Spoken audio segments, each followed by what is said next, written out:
morning air inside Anderson Industries was filled with the faint hum of machines, clattering keyboards, and the bitter aroma of fresh coffee. While most employees hurried in with polished shoes, pressed suits, and phones glued to their ears, Ethan Cole, the janitor, moved quietly with his mop and bucket, wearing a faded blue uniform and a warm, unbothered smile. He wasn't the kind of man people noticed. To them, he was invisible, just the janitor, the guy who cleaned up after their mistakes, who emptied their trash and wiped away their coffee stains. But what no one knew was that Ethan carried more wisdom in his silence than most did in their meetings. Years ago, he had dreams, big ones. Life had been cruel, taking away his wife, his home, and his career after a devastating financial collapse. Now, all that remained was his quiet dignity and a small rented room. But he never lost his belief that kindness could change everything.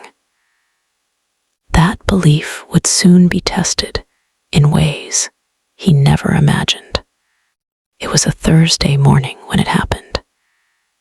Ethan was wiping the counter near the executive lounge coffee machine, a sleek black marvel used only by top management. The machine was positioned in the corner of the break room, rarely touched by anyone outside the corporate circle. He had just bent down to clean underneath it when his hand brushed against something small, a folded piece of cream-colored paper, slightly crumpled, hidden behind the machine. Curious, he picked it up and unfolded it carefully. The handwriting was elegant, written with a golden ink pen that screamed wealth and precision. The note read, "I wish someone saw me for who I really am, not just for what I own." Ethan stared at it, confused. It wasn't a company memo or a sticky note reminder. It felt personal. The words carried loneliness, a kind he recognized too well. He slipped it into his pocket and continued working, but his mind couldn't let it go. Who would write something like that here, in a place ruled by status and ambition?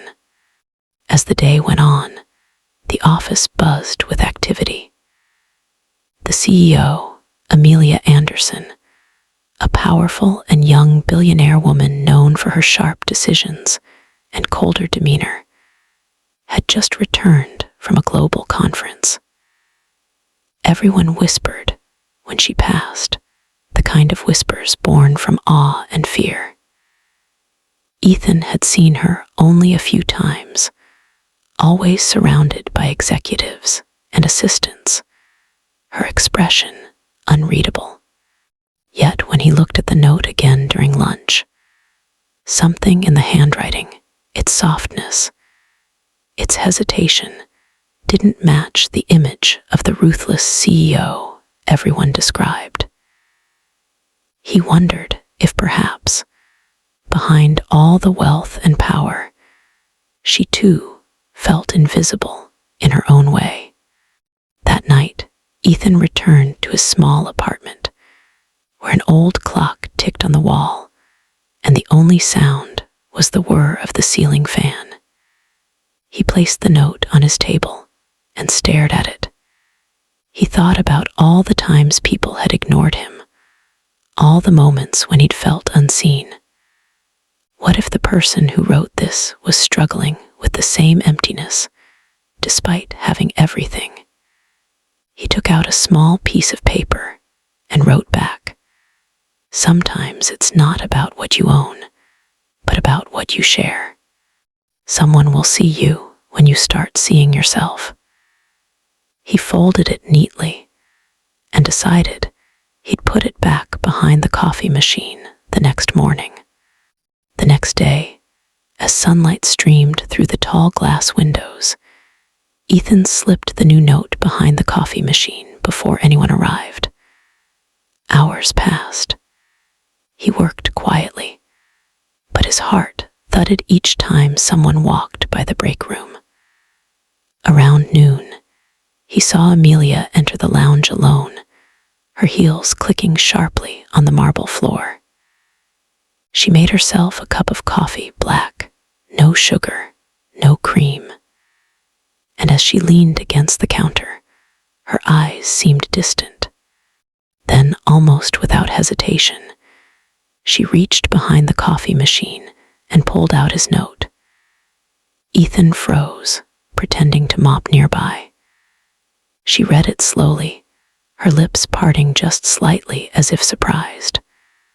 For a brief second, a flicker of emotion crossed her face, something soft, almost sad. She folded the note carefully, placed it in her purse, and left. Ethan exhaled quietly. He didn't know it yet, but that tiny moment would change both their lives. Days turned into weeks. Each morning, one of them left a note, and the other replied. They never signed their names. The billionaire and the janitor, connected by words alone, began to share their truths. Amelia wrote about the pressure of perfection, how she'd inherited her father's empire, but lost her sense of self in the process. Ethan wrote about resilience, loss, and the peace that came with humility. Their notes became confessions, two strangers healing each other without knowing who the other was. For the first time in years, Amelia smiled without a reason. And for the first time in months, Ethan felt seen. One Friday evening, as the sun dipped behind the skyscrapers, Amelia wrote, I don't know who you are, but your words have given me more clarity than all my board meetings combined. If only I could meet you. Ethan read it later that night and hesitated. What if she found out he was just the janitor? Would she still see value in his words? He thought of all the people who laughed at him when he lost everything, who said he'd never rise again. But then he remembered what he had written. Someone will see you when you start seeing yourself. He smiled sadly. Maybe it was time to take his own advice. The following Monday, he left one final note. Meet me by the coffee machine at 7:00 a.m. I'll be the one with the mop. That morning, as the office lights flickered on and employees began to arrive, Ethan stood quietly near the coffee machine, heart pounding. At exactly 7:00, Amelia walked in, no assistants, no guards, just her. Their eyes met, and for a long moment neither spoke. She looked at the mop, then at him, and realization dawned on her face. Her expression shifted from surprise to disbelief to something deeper, respect. You, she whispered. Ethan nodded, unsure of what to say. I'm sorry if I disappointed you, he began. I just wanted to remind you that value isn't measured by titles.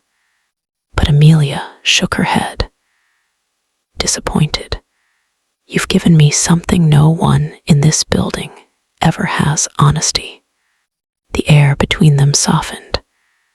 They talked for a long time about life, purpose, and the illusion of success. Amelia confessed she'd written that first note on a day she almost quit everything. Everyone sees my wealth, she said quietly, but no one sees me. Ethan smiled. That's because you've been standing behind walls built from gold. Sometimes you just need to open a window. When the clock struck 8, she looked at him and said, "Ethan, would you meet me again tomorrow?" "Same place," he agreed. And so began an unlikely friendship that would ripple through the entire company. Over the next few weeks, Amelia started spending more time walking around the office, talking to employees, learning their names, even sharing coffee breaks with staff who once feared her presence. Ethan became her silent advisor, helping her see the people behind the profits. Word spread, Anderson Industries was changing, but not everyone liked it. Some executives whispered about the janitor influencing the CEO, mocking the strange friendship. Amelia didn't care. For the first time, her leadership wasn't about power, it was about purpose. Yet deep inside, she wondered how much she really knew about this man who'd changed her world. Who was Ethan Cole before he became the janitor? One afternoon, while reviewing old employment files, Amelia stumbled upon his record.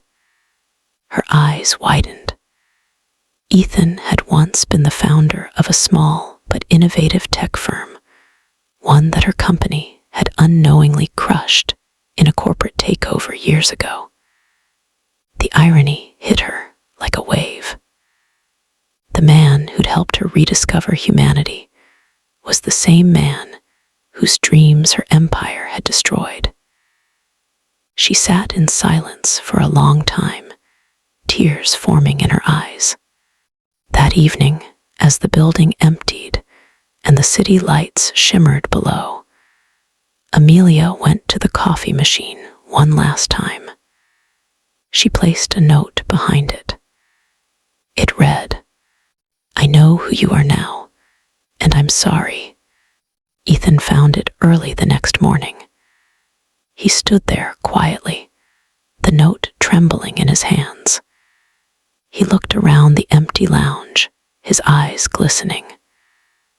Maybe this was life's strange poetry, where pain and healing often came from the same source. He smiled faintly and whispered, "It's okay. We both found what we were missing." Little did he know, that was only the beginning of something far greater, a story of redemption, transformation, and second chances that would soon inspire millions.